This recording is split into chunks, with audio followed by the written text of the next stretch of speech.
This is really exciting.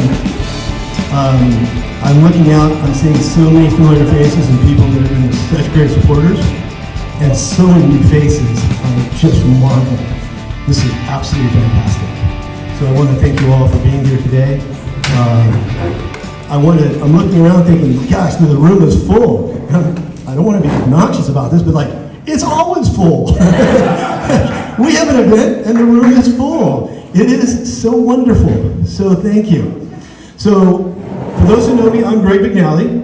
And for those of you who don't, I'll just let you know, like, how did this guy get in charge and get in this position and love this role so much after 35 years? So my wife, Jennifer, and I were both graduates of Maricosta. We live here in Hermosa Beach. Our daughter attends Redondo, but she loves it. Thank you, George. A couple years back, in I think May of 2013, I was having lunch, very relaxed, enjoying my lunch, and my phone rang, and I looked at it, and it said, Dorothy Courtney. And I thought about it and said, okay, this is going to cost me something, or it's going to be a lot of my time, and I better be prepared because she knows I don't have a lot of money. So I've got to be prepared for a strong and fulfilled commitment, and I have been. So I joined the board in May of 2013, and I enjoyed my role on the board, and then I was fortunate to be the vice president to Norm Rosen. Norm was such a fantastic leader, loved his role as the president. He made himself known around the city. He really did a great job, and as his vice president, I loved it. So when his time came up and his tenure was over, I was able to take care of some of the day-to-day and month-to-month operations, and we just decided we don't need to tell him. We'll just keep this rolling. And it worked out beautifully, because when Norm retired, I was fortunate to become the president of the Hermosa Beach Historical Society Museum. I am so pleased to be in this position, and I want to welcome all of you here today.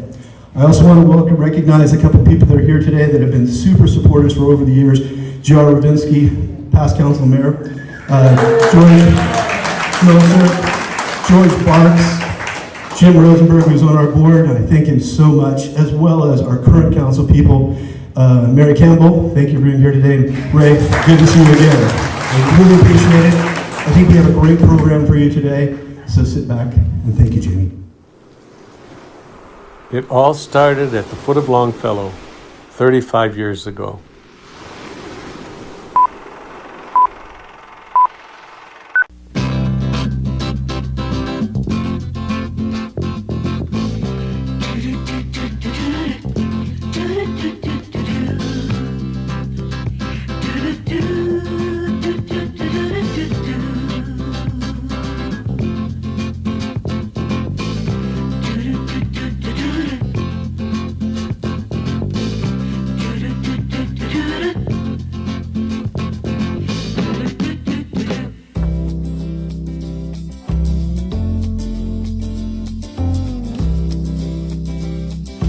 And I really started out trying to find out a little bit more about my grandfather, who died when I was very young, and who I had heard was a mayor, and who I'd also found out his term as a mayor was terminated before he finished his term. And so I was doing a little research in some of the local papers, found out that actually he was impeached over his opposition to some gambling in downtown Hermosa Beach. So he had his little place in history, and in the process I found out what a unique history Hermosa Beach had. A year ago, Jerry Compton, president of the Chamber of Commerce, asked me to be head of the historical committee for the Chamber of Commerce. And it discovered that there had been an attempt to start a historical society in Hermosa Beach several years ago, and a great number of the treasures from that process were still maintained, and were looking for a place. And at the same time, a number of people were talking about starting a historical society, so everybody got together and we formed a nonprofit corporation. This is the 80th birthday parade of the city of Hermosa Beach, and unprecedented in the city of Hermosa Beach, probably since 1912, in the old 1912 days. How else would one have a parade in Hermosa than have it slightly off-center? There's Logan Cotton Logan and his Cotton, wife. our Grand Marshal, give him a big Isn't that wave grand? here. I don't know who's driving. Oh, there it says. It Can't says see the Logan owner. Cotton, Grand Marshal, is what it I was says. wondering who owned and was driving the car. We don't know, but isn't it a beauty? It's a beautiful car, signifying the first decade of the existence of Hermosa. Isn't that I bet wonderful? goes back to the Isn't 19 teens anyway, huh? Well, 1907 first date, and then I guess the early teens. 1932, I never thought that I would be here in 1987 to help celebrate this fine occasion as the 80th birthday of this marvelous city. The thing that I appreciate mostly are these young people around here that will not forget Hermosa Beach. And I think of the many of the city officials that have had their problems here and there, but they resolve them with such occasions like this. Back in the early 30s, we did have fiestas. That's the only thing we had to do, really, because it was in the Depression days. I won't go into that. I'm glad to be here, and I thank you for having the privilege of being the Grand Marshal with my lovely wife, who on October the 2nd, her and I will celebrate our 70th wedding anniversary together.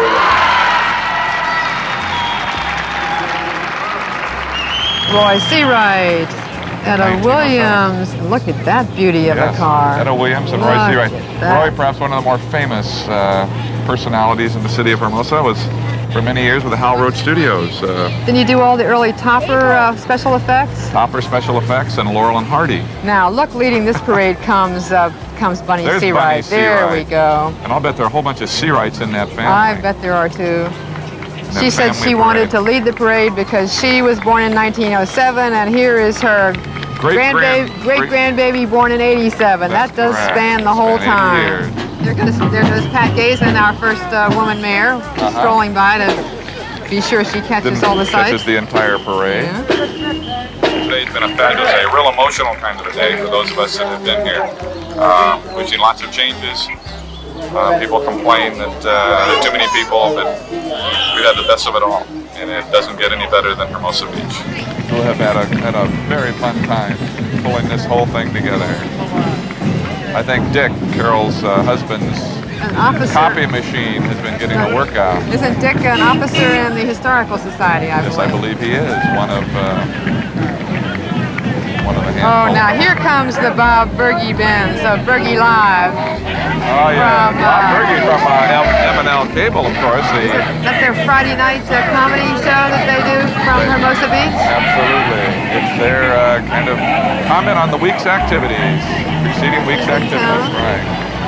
Oh, and look Alice at all the cages and the dogs and the rabbits. My goodness, they brought their whole population with them today. And she has trained them so darn well for this parade. I think she's Look at that. Alice, so multifaceted that. lady. We just had a great time in the Hermosa Beach 80th birthday parade. Katie here was in the pet parade part. She was a winner too. We ought to have one of these every year. I wanted to give recognition to a couple of people. The wellspring for the idea of an 80th parade and of documenting part of our history goes to the Hermosa Beach Historical Society, newly founded, and its president, or Rick Learned Lumber. And now comes our OSPAC entry. They're Our Save the Railroad right of way. That's right. How green is our valley? Someone says. Yes, a good acronym.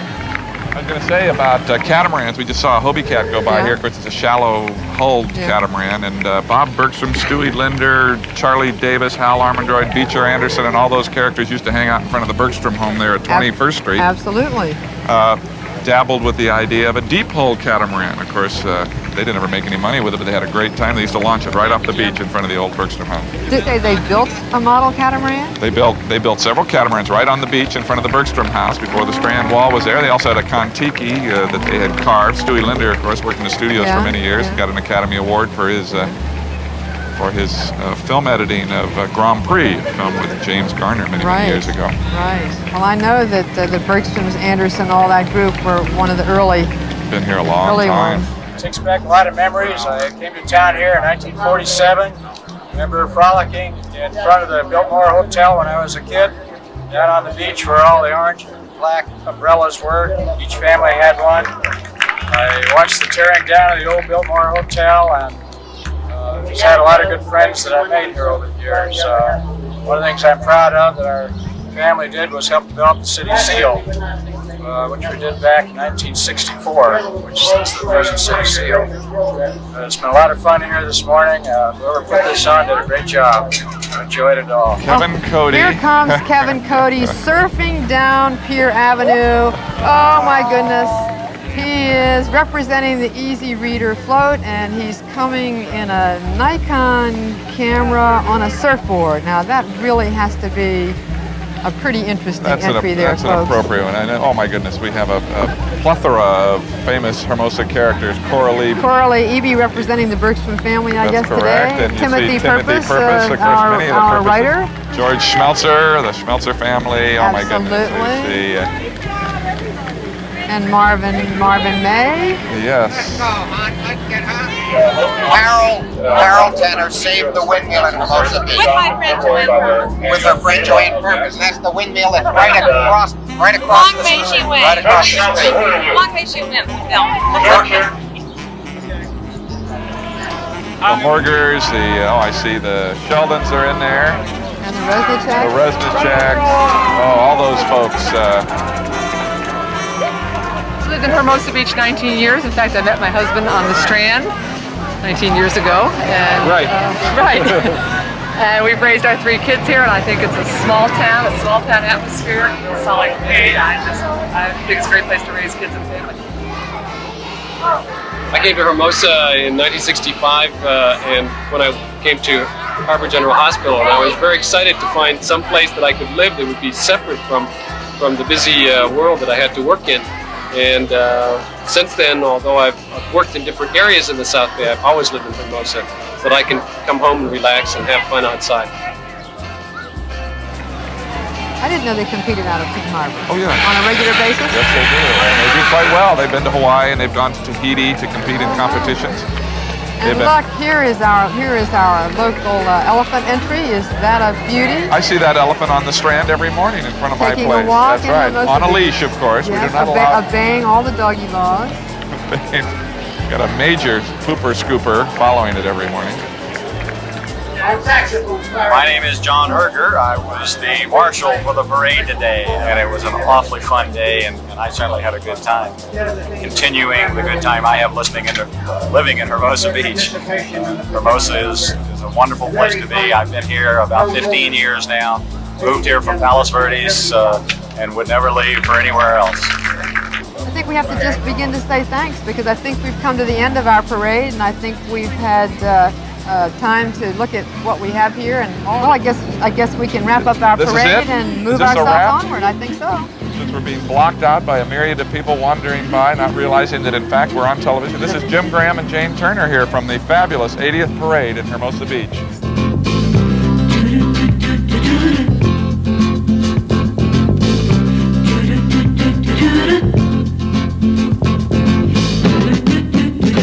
And remember, life is good. Well, on that note, John, it's your moment to shine here as you lead us in Mosa. Oh, no. Oh, yes. Do we need to stand up? So, you all know Mosa, right? That's the official song of Hermosa Beach. It was written by Ricardo Resnichek and myself. It's actually a takeoff on the song Swanee. But we wrote it for the parade, and the 22nd Street Volleyball and Glee Club sang it. I didn't get to sing with them because I had to bring up the rear. So I would like to invite all of you to sing along with Mosa. Oh, come on. Go, Ricardo. The words are on your table in the back. On the back of the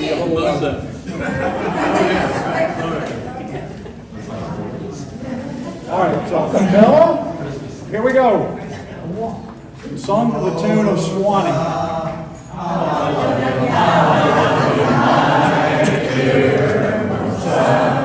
I give the world to be among the folks in H. H-R-M-O-S-A, Hermosa, fine and crazy, that's our Hermosa. The folks up north will see me no more when I get back to Hermosa shore. Hermosa, Hermosa, historical society is alive. Hermosa, Hermosa, happy birthday, number 2045.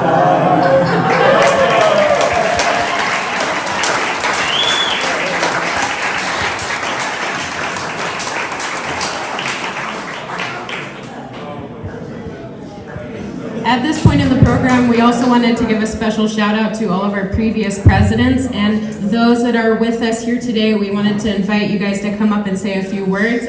You've all already agreed to this, so don't say otherwise. So I think we know who's up first, although the mustache was good, Rick. I gotta say, it was pretty impressive. I'm very impressed. Well, my whole speech was in that little great video. As you may have gathered, this started out to be a subcommittee of the Chamber of Commerce, and it soon became evident that this was much bigger than the Chamber of Commerce, and we needed an independent historical society. So it's really great to see how it's grown. And one of the problems of being the tallest guy in the room is when they're looking around for a leader, sometimes the fingers end up getting pointed to me. But it was a wonderful opportunity for me to develop some leadership, and it left me with wonderful community service opportunities and all kinds of other endeavors. So it's been a real treasure to have started it all out. You saw most of what that parade was about. There was a couple of the speakers there, one of whom was Logan Cotton, who I think lived into his 90s, and he turned out to be a really good friend of my grandfather. And he was the youngest mayor in Hermosa Beach. I think he was 27 years old in 1926 or something like that. And my grandfather died when I was 6, and he didn't get along with my father, so all I heard is that he was a grumpy guy. So I would go to Kiwanis meetings and find out about what an interesting guy my grandfather was. I mean, he was involved in Kiwanis and all those things that people did back then. He actually was recalled in an election in the 1930s over gambling boats, and but he was a colorful guy, and he put something back into the community. And so that was Logan Cotton speaking, and he was a wonderful guy. I think the lady was the lady that was the really old lady. I think she was the lady who survived the Titanic and lived in Hermosa Beach. But I can't be sure. She's not up there. The other guy in the parade was Roy Seawright, who was also a good friend of my parents and my grandfather. And of course, his granddaughter is on the board of the Historical Society, so it's great to see several generations. But I also learned a lot about my grandfather from Roy, who was a colorful guy and had a wonderful career in audiovisual and the early movie industry. So that's kind of the beginning. It started out that we got a room up at the community center just after the city bought this group of buildings. And the city soon found out that they could rent those rooms for a lot of money, and we weren't paying any rent. So quickly we lost the room. All we had is a storeroom. And about that same time, I asked Jeanette Carr to take over as president. So it was a tough time for her, but she really got us through. And let me turn this now over to Jeanette. And I'm so thankful that we've had a succession of leaders.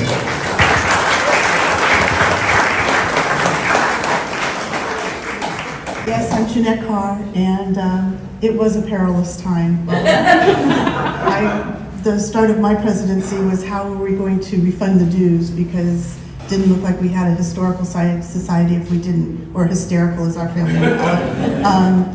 If we didn't have a museum, then what were we? So Rick and I went all over the city, lawn bowling and all these places, trying to find a place that we could have a museum that we wouldn't be kicked out of. And here was this kind of horrible boys' locker room, and didn't have any windows, and it was kind of dank, and we were pretty sure nobody else would want it. So we went to the city council. We knew that the council was evenly split. There was one or two on the fence, and I thought, this is it. I got to figure out how to return money, and somehow we were able to talk them into keeping the Historical Society going. So I wasn't the death of it. I was very thankful. And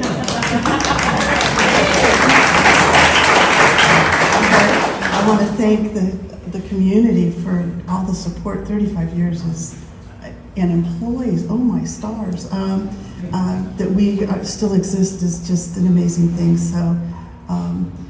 So Regina, do you want to take over the next era? You can use my time, but that's okay. Very good.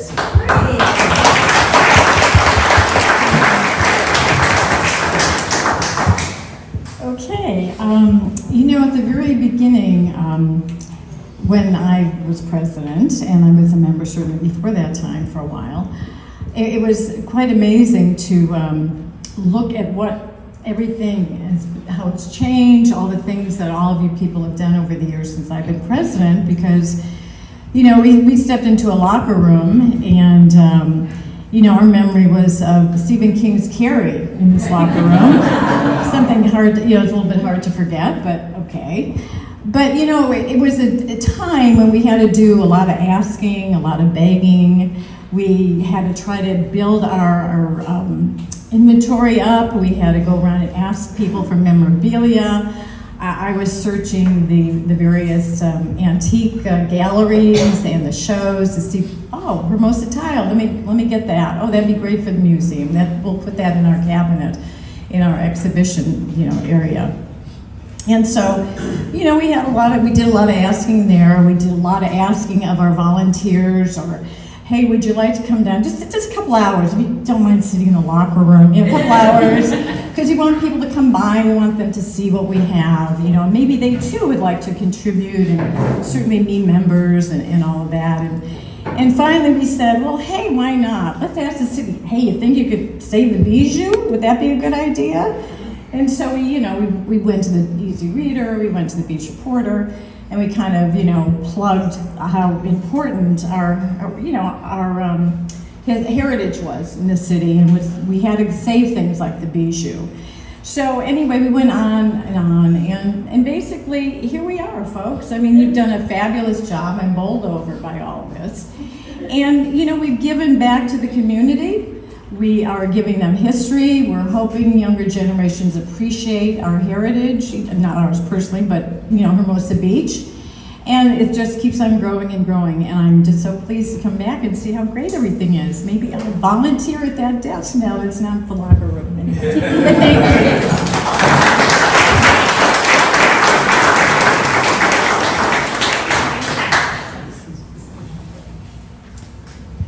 These guys had fixed it up pretty easy for me by the time I got there. I wanted to call back to the moment when Rick and Bunny Seawright, I want to give Bunny Seawright a lot of credit, because she was the one who talked me into becoming part of the museum, and a lot of other people too, and we really enjoyed her work and help over those many early years. I think during my time we had an opportunity to start moving out into the community a little bit. We had some walks for the community, and we had carpools and buses that took us to other museums so we could see what things were going on elsewhere. We had a really great event with sea chanty and eating food like, we were back in the old sea days, and saw a film of original Tongva people actually on canoes going to Catalina. So we started being able to do things more outside of just the museum itself. So that was kind of during my time. So after that, the next person was Larry Gray. And Larry, just to mention, it was very helpful for us because he's the one who did the legal work to help us get incorporated. And so we really cherished Larry's part of our work. And following that was Fran. So I'll turn this back over to Jeanette. So I was part of the Carr women dynasty with the Historical Society. Fran Carr was my mom, and I'd like to introduce my sister, Shannon. Hello, Shannon Cordy. And my brother-in-law, Scott Davey.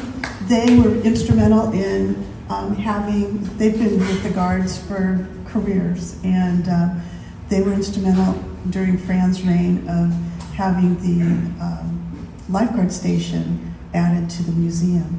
And I'm hopeful that they can come back and bring more life to it. I'm going to put this into it. Shannon was the first lifeguard that they had to create a maternity uniform back in the day. So I'm going to pass this back on. Just wanted to. Mr. Koenig?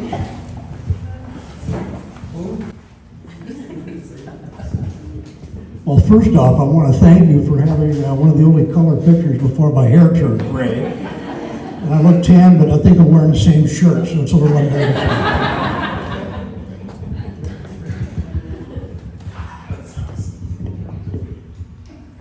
There are people in this room that were absolutely instrumental in doing something that is beyond important for our city. Our little 1.3, now 1.4 square mile city, it probably has more firsts and more amazing people come out of a little tiny dot on the map than any place I know of. And I'm speaking unbiasedly. Now, my family got here 125 years ago, and thanks to them, I got to grow up in paradise. The people that built this organization, the people that you heard for, the people that are left, laid the groundwork for where we are today and what we're doing today. And I really think that sometimes the stars are lined up. I really do. I really think. Well, I stepped in as, first off, I just want to say that this presentation is not about me. It is about us. Because everybody in this room is part of where we are and what's going on and the thousands of people that have benefited from this organization. Because of what we've done here for the last 35 years and what will continue to be done here in the future was, and always will be a collaborative group effort. I spent 2 years on the board, and then in 2002, Fran Carr passed the presidential baton to me, and I held on to it for 13 very lucky years until 2015 when I passed it to Norm Rosen.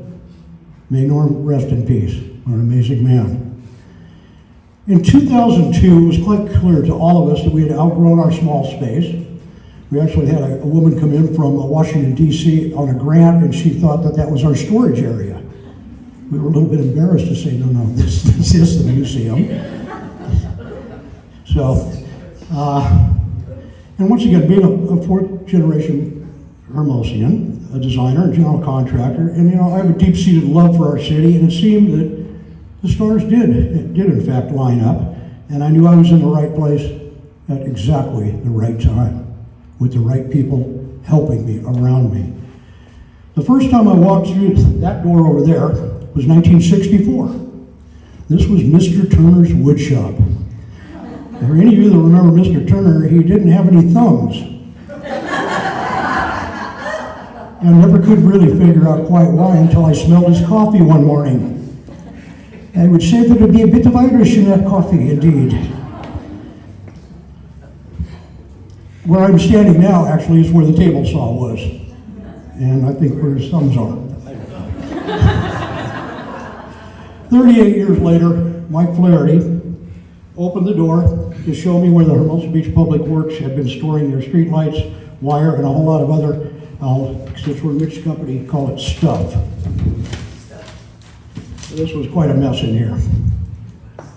In 2003, 19 years ago, after we got permission from the city for the space, I finally broke through the wall between Mr. Turner's woodshop and the girls' locker room. The girls were long gone, but the teenage memories of wanting to bust through that wall remained. The elephant in the room at that time was the expansion, and it had to be done for our centennial celebration. Could you hold that up? The Daily Breeze did an article And I'm not holding this up to say, wow, I'm cool and pat myself on the back. I'm holding this up because it was a vehicle for raising funds, and it worked. Our biggest problem was having the money and the time to get this done for January 14th of 2007, Hermosa's exact 100th birthday. A great example is a woman named Barbara Robinson from Robinson Helicopters. After that article came out, she called me up and said, can I have a tour of the museum? I said, well, there's really not much to see. There's piles of plaster and rubble in here. She goes, well, can I see it? I said, of course. So I gave her a private tour of the museum. At the end of the tour, she pulled out her checkbook and handed me a check for $50,000. I know most of you, so I can tell you exactly what I said. I handed her a marking pen and said, mark the spot, I'll kiss it. God bless you. I used to drink too much back then. She became our new best friend, and her donation made a timely completion a reality. It made it possible. When I said building this museum was a group effort, I meant it. A good example of that is sitting right over there. Our mayor at the time, Mr. J.R. Ravisky. He was a master electrician and a teacher at a company called Sasco, which was the third largest electrical contracting firm in the world at the time. Not only did he donate countless personal hours, he talked his company into donating all of the electrical supplies, all of the lighting, everything. And a couple of hundred hours of his work.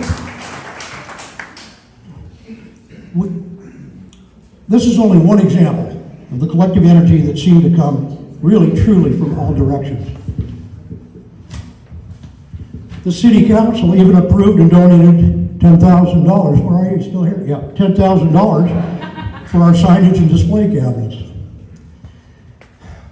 During my time as president of this organization, being involved in this organization, I went to interesting places, met interesting people.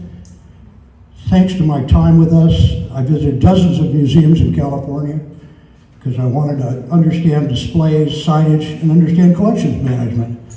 The Agriculture Museum in Ventura was interesting. The Crochet Museum in 29 Palms, not so much.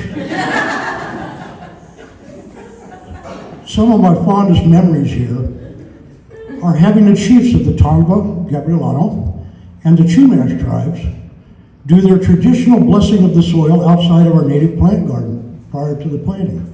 Because the museum, in case you didn't know, was designed in the narrative, a beginning, a middle, an end, and a future. The tradition, they would not allow us to take pictures, but being there really was a treat. And that was just one of many to come. Working with John Hales, I gotta say, that caught me off guard. That man was like a second dad to me, an amazing human being. And, you know, his dedication to Hermosa's history was absolutely nothing short of remarkable. Nobody in this room will argue it. And if you look at the plaque on the wall over there, that's why we named the temperature-controlled vault after him. Working with Rudy Weaver, Eleanor's husband. He insisted on mixing up the compound when we were working here and patching the floor. Well, that would have been fine normally. He was 80 years old. He wouldn't take no for an answer. He did a beautiful job. And that was just a perfect example. Fran Carr, I got pictures of her up on scaffolding, cleaning this place up when we first got it.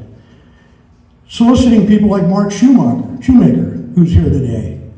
I ran into him on the Strand, told him what was going on, and you know what? You guys haven't been able to get rid of him for the last 20 years. And he's been doing a hell of a damn good job here. Being able to work with other museums and getting their guidance from their curators, another great moment. Having our now Congressman Ted Lieu show up with a personal check donation and showing him how to swing a hammer when we were breaking through the wall. I don't think Ted had ever really held a hammer before. His cameraman was getting quite a giggle out of it when he's smiling with the hammer. I said, no, Ted, you actually have to break some plaster. What? Well, he did, and he ended up having a good time. You know, sometimes you just know you're doing the right thing. You just know. And I've got to tell you, the years we spent researching, designing, and building this expansion was beyond a doubt a labor of love. There are dozens and dozens of people who donated their time and energy helping us with demo, cleanup, framing, electrical, plumbing, paint. just to name a few. One Saturday morning, now I get to play a little bit, I was jackhammering out concrete with a bit of a headache from perhaps too many root beers from the night before. Not much fun that morning, but knowing how important it was to get this project done for our centennial made it pretty easy to move on. We all had a lot of fun building this place. We had barbecues, we had a few local restaurants donate food, we had pizzas, we had beer. Oops, did I say beer? I meant root beer because everybody knows alcohol and power tools don't mix. Thanks to Fran Carr and the Carr legacy, we got the lifeguard tower. Well, guess who got to take it apart and put it back together? Taking the lifeguard tower apart was relatively easy. What a better way to progress from the beach culture area, from the main room into the beach culture area, through an authentic lifeguard tower.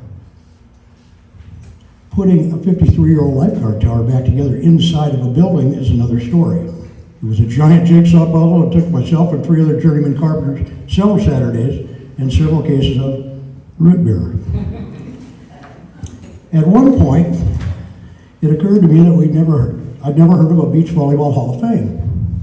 And where better to have one in Hermosa Beach? After a little research, I found out that one did not exist.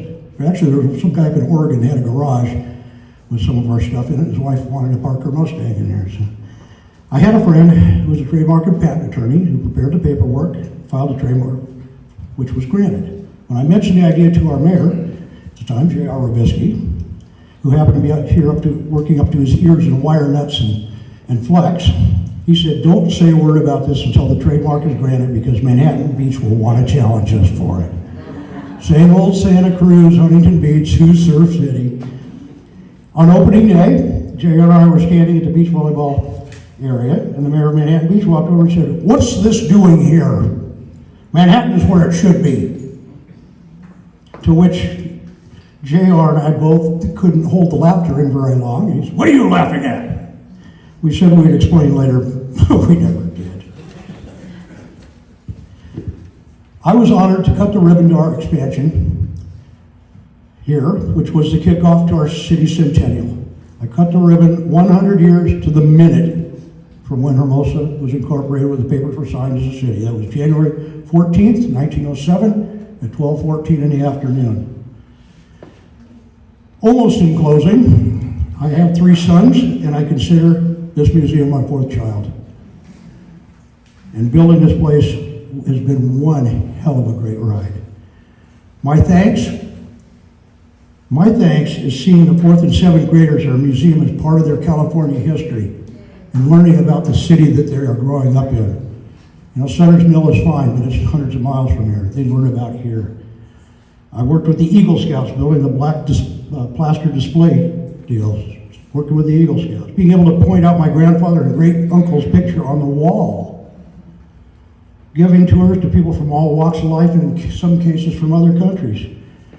I gave a private tour once to a family from Israel that spoke no English whatsoever.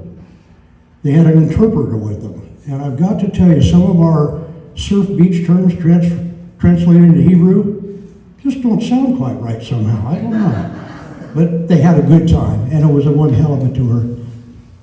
By the way, I want to thank the staff and volunteers for doing such a great job of making these ongoing improvements, providing displays for all the numerous events that you guys have here all the time. A little bit about the future, and I'll say goodbye. There are a couple, thank you very much. Break the pill in half next time. There's a couple of things that, elements that didn't get in that were in the original design didn't get built here. And hopefully, who knows, maybe these things will come to fruition. It's all about money, and of course you're gonna get hit up here before you leave. One of the things that I really wanted to build was an early 20th century craftsman beach bungalow cutaway with the full dimensional lumber and the knob and tube wiring all the way to the Victorian wallpaper and the furniture. Another was a palm frond surfboard shaping shed in the beach culture room, complete with the period correct tools, the ones like Bob Bergstrom used when he was shaping redwood boards as a young Greg Knoll watched and learned over his shoulder. How about signage outside of a big-wheeled 1890s bicycle towing a surfboard? These are just ideas, and you know what? Hopefully we will do this. I know that now that we have this amazing surfboard collection, skateboard, collection, that's going to be a big deal. I think Pete's going to come up here and talk about it in a minute. Our museum is an ever-changing entity and of course requires funding. Think about what you can do to help. There are plenty of people here that can help you with that. In closing, our job is much more than documenting our past and displaying interesting artifacts. It is to ensure that when our grandchildren are our age, that the events of today and tomorrow are here for them to look back on. Thank you, Hermosa Beach, for letting me be part of your story.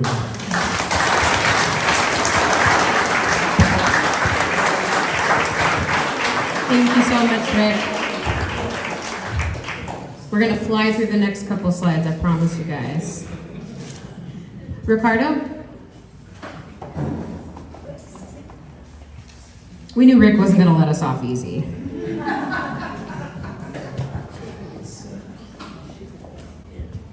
Sorry to hear from me again. Anyway, one of the things that's happened over the last few years is because of your support financially, we finally were able to get a full-time director, and we have Jamie Erickson.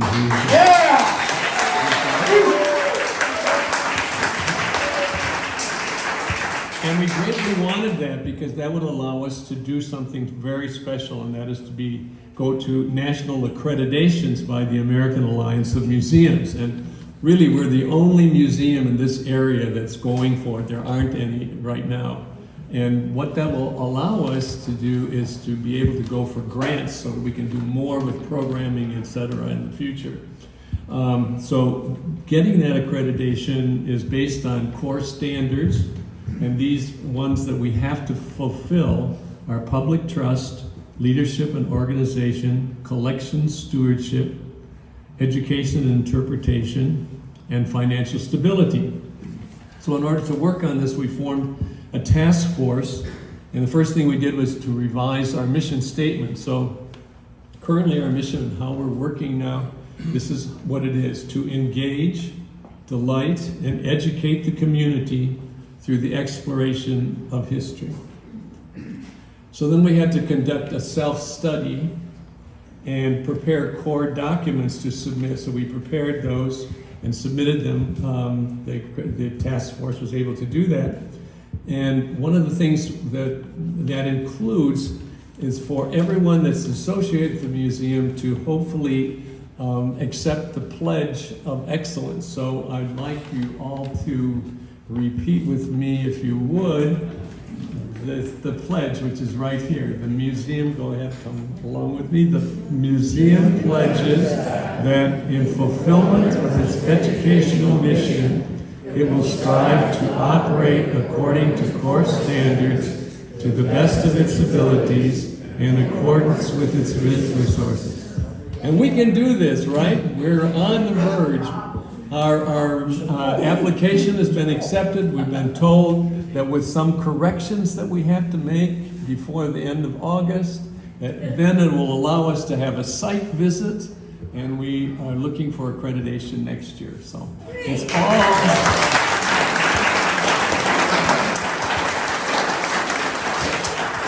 all due to the hard work of all of you. The financial support that you've given through these 35 years has put us in this position. So thank you very much.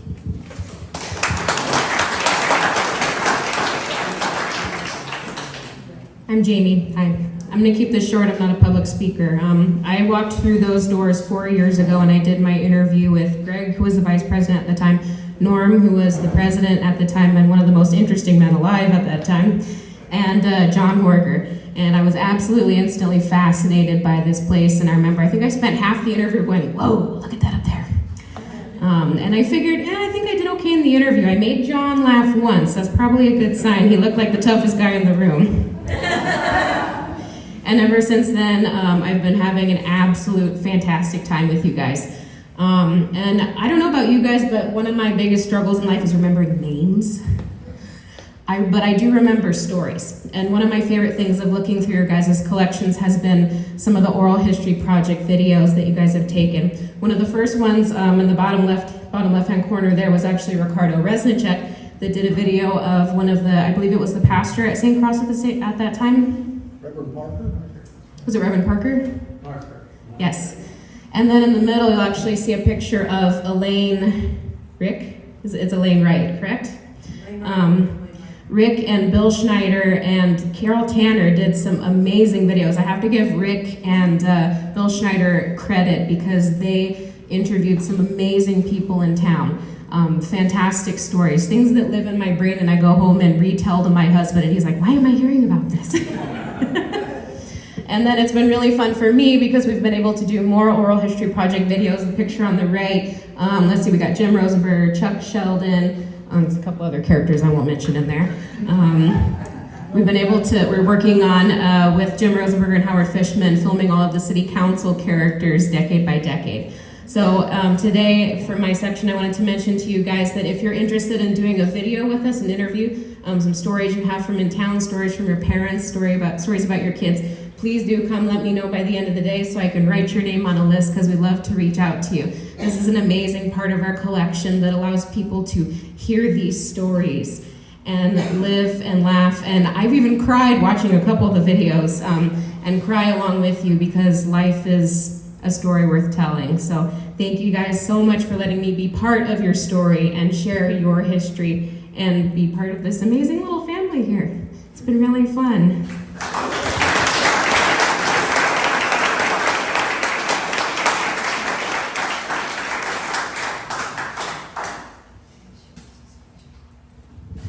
You're going to have to forgive a baseball analogy. When they were putting this program together, they said, well, you'll be next to last. You'll be like the setup man. And I realized at the time I was getting set up, but I also didn't realize that Rick was going to pitch an extra inning game in front of me. So there's relatively little for me to tell you about what's going to happen in the future that Rick hasn't already mentioned. But I do want to come back to what we've been calling the beach culture room. And today's been mostly obviously about the past and the gracious contributions and work that all of you have done to get us to where we are today. But we're not done. And as Jamie has suggested and Ricardo suggested with accreditation and so forth, the museum has a really kind of a very ambitious program we're sort of that little engine that could, if you will. We're working hard to get really national recognition. Part of what we have looking at us in terms of kind of the physical part of that is in the beach culture room. We have this surfboard collection, which is, let's be honest, it's displayed, but it's not displayed the way it should be or the way that it could be, and we want to work on that. We've got the beach volleyball Hall of Fame in there, and quite frankly, they're Olympians. We have Olympians living in the city that are honored by that, and again, there's some work that can be done on that. And then as Rick mentioned, we mentioned everything, but as Rick also mentioned, we now have this incredible collection, and I'll be honest with you, when Jamie first mentioned that, oh yeah, we've got a collection of skateboards, I thought most of us have got a collection of skateboards from our kids, out in the garage or whatever. But wait until you see this. And the question really for us, or the challenge is going to be, how many can we display because there are so many to choose from. It's really phenomenal. You'll be very impressed, and that's going to be on the agenda. So, all right, so the baseball analogy. Not only was I the setup here, I'm not quite the closer. I'm that guy in between, right, the setup guy. Then I walk in here today, following Rick, of course, but someone mentions, oh, by the way, Jake's sick. Jake's not going to be able to come today. Jake Courtney, as you all know, is the ultimate closer now. He's been trained well by Mom. And I have a feeling that Jake was going to make an eloquent appeal to all of you to not only continue, but perhaps to even enhance your donations, your support of the museum. I can't do that very well. I'm that intermediate guy. I got to do the setup. But in all seriousness, I hope that as a member of the development committee, I guess I can make that appeal to all of you to continue keeping the museum and the projects in mind We're not done. We are limited, and we have to be realistic by the space. The city has been very gracious, but Gray has been talking very generously about giving us extra space today. So that probably will happen, but we're constrained a little bit by what we can do physically. But within the space we have, we still have a long ways to go. And so I hope that all of you will keep that in mind as we move forward. And again, we're Jake here, I'm sure he would have clever things to say and entice you in only the ways that the Courtneys can do to contribute to our cause. But please keep us in mind and continue your support. It's an honor for me. I kind of came to this from the Mural Committee. The Mural Committee, as all of you know, I think is now kind of affiliated with the museum. We've taken over that as the Museum. The Historical Society has taken over the stewardship of that mural project. That was, I was going to use a bad word. That was a really hard thing to fund. But I understand and appreciate the work that went into that, and I'm in awe really of the work that has, the generosity of the folks in this room that have made this possible over the years. So thank you very much for that. Now, Rick's got about 50 pages there he wanted me to read. He didn't get to, Thank you, Rick.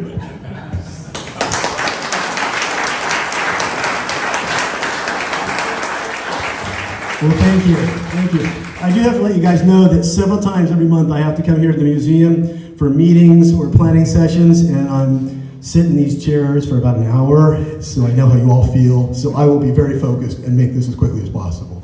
We have only 2 more things I want to share with you.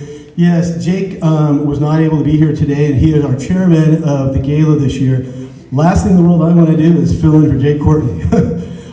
He is a fantastic human being, and we're so blessed to have him.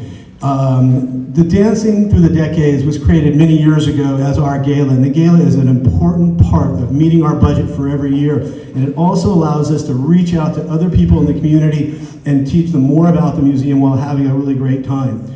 Jake has created a committee that is a broad reach of our community and ages, and I want to thank Greg and Arena for being here today who are on that committee. I think that we are moving forward with that. So it is a beach-themed community. It is going to be August 27th, Saturday, at St. Cross Church. I want to thank St. Cross for allowing us this opportunity again. But we really want to make sure that, one of the things about the gala is that we have so many lifetime members.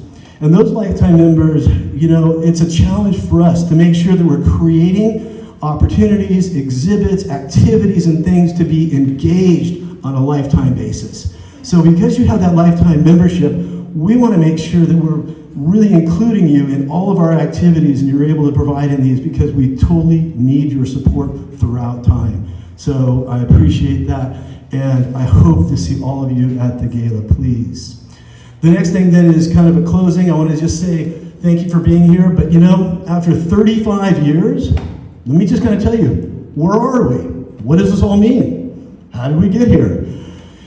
Let's say that over the last couple of years, our programs, our happy hour with history and things have grown unbelievably. And then March 17th, COVID, shut down. Can't have anyone here. Pivot, change. Jamie saved us by creating happy hour with history, online programs. We reached out to people across the United States and kept ourselves relevant, pulled back our budget, reached out to our members, had a number of our benefactors come in, and have closed out the last 2 years with balanced budgets. Okay. Proud of that. But I'm not proud of being in survival mode for any longer. This is a year of growth. This is a year of opportunity. This is a year of moving forward. And what we're doing right now is focusing laser-like on our accreditation. The accreditation of the Alliance of American Museums allows us to be recognized across the United States as one of those museums that follows in established procedures and are recognized by others as an official museum, not just another community society. We are real.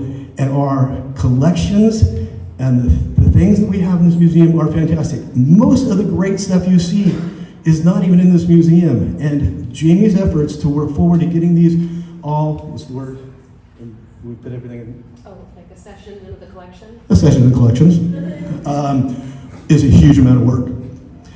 We're in the process right now of hiring our second staff person because we are stretched in time. And we have amazing amount of applicants who are excited about this opportunity, and it gives us great pleasure to move forward in this opportunity. So that's where we are. We are one of California's greatest community museums. We have a great space here, but more importantly, what we have behind the scenes and the educational process and information is very important. So with that being said, I would like to take a moment to ask all of our lifetime members, our founding members, please stand up so we can recognize you.